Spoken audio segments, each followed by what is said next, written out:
What's your pick for, if people want to play like sniper gameplay, what would you be your pick for the kind of the perks and the loadouts? So it's really going to depend on what kind of sniper you are and how fast you can move as a sniper, but let me tell you this.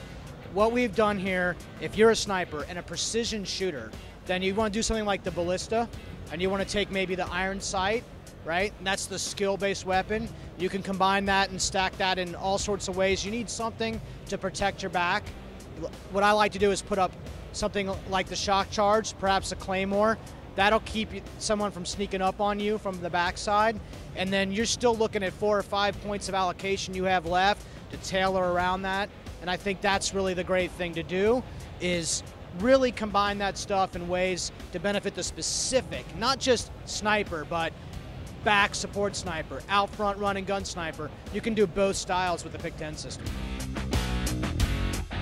So there's really 3 game modes that you'll be able to play at launch and support multi-team. That's team deathmatch, that's kill confirmed, and that's hardpoint. Now, if you're playing 3x3, meaning 3 guys on a team and 3 teams, or 4 guys on a team, then what you're gonna see is if you get a comboed team, so what I'm saying here is not everybody rocking the same style, right? Think of it like this. Get 2 guys out in front, shotguns, rushing devices, right?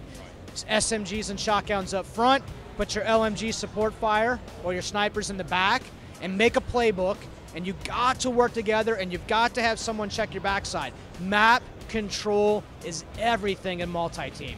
Find an area of the map and say, this belongs to us. Let no man near it. That's how really you can get some really great multi-team play and how you're gonna be successful. Hijacked is a super luxury yacht that you get to fight on, right? And this thing's very intense. It's like a tube length map, very intense close quarter combat. Go with shotguns and SMGs at close ranges, and make sure you're doing something like taking extended mags, because there's always somebody coming out and you don't want to run out of bullets in the middle of that firefight. I love Overflow. This is a really great search and destroy map, but it's not, this is my favorite, is search and destroying that map, but there's obviously plays good in lots of good game modes. This is a really classic style Call of Duty map. 3 paths, 1 down the left, center, and right. And what's important about this map is you do not let yourself get flanked. What's left is Express. Express is a train station in 2025 in the heart of Los Angeles. Now, what makes this map really interesting, it's actually really symmetrical. It's like playing on a football field, right? One side of the map is almost the same as the other, and that is a really intense battle space for guys who like those games modes like Capture the Flag, right? It's the first time we've ever made something so symmetrical, inspired by our esports and agenda and community, and I think players are really going to enjoy that. Place actually just looks beautiful. I really wish we had train stations in Los Angeles that were that nice. Let's say that you're an experienced Call of Duty player, but you haven't yet played Black Ops 2. It's going to be fine. The default classes that we make available to you are going to introduce you right off the bat to the types of mechanics, the speed at which the game gets played, and if you study those things, you're going to have a really good starting spot for what you want to do yourself when you unlock Create a Class at level 4. But people who are familiar with Call of Duty games, they're going to be able to get into this. It's still a bullet-based game. We use our 2025 time period to inspire our game fiction and our game systems, but this is a comfortable game for people. It's very fast-paced. They're really going to enjoy that experience.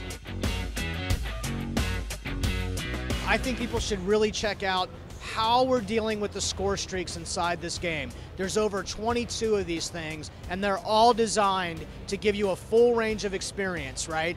So I actually will stack score streaks in particular combinations depending on the game mode that I'm actually playing. So I won't just have my standard 3, I'll actually have my standard 3 that's specific to whether it's a multi-team game, whether it's a hardcore game, whether it's a straight up team deathmatch battle. And I think people need to look in there really deep, because when you're working with support streaks, they're giving you points. So if I have a really good Slayer on my team, a guy who's really good high KD, I'll actually reinforce his playstyle with a score streak, and then that's paying me to help me get the better ones. Great way to think about this thing. You don't have to be selfish about it. You can actually use the score-based streaks to actually earn you score for something your teammate's doing. Very important in a multi-team game mode. I really want to tell people about combat training, okay? This is a really important part for, let's imagine, we know there's a lot of people who play multiplayer Call of Duty, but there's still some people that don't play, and we need to fix that, yeah? We need to fix this up. So in the game mode directly, part of the core game is something we call combat training. And in combat training, you cannot necessarily be the best Call of Duty player ever and still have a good time, because it's you with a bunch of other people who are new, and a team is got bots on it. So it's 3 people and 3 bots versus another team of 3 new people and 3 bots, and you can actually level up from level 1 to level 10 playing this way. And that's a great way to get some experience for the uninitiated or guys who are maybe intimidated to go into the regular. Guess what? The bots don't yell at you. It's going to be fine, right? So you practice up, you get the hang of the game, you get your confidence before you venture out into that dangerous pool with all those sharks in it.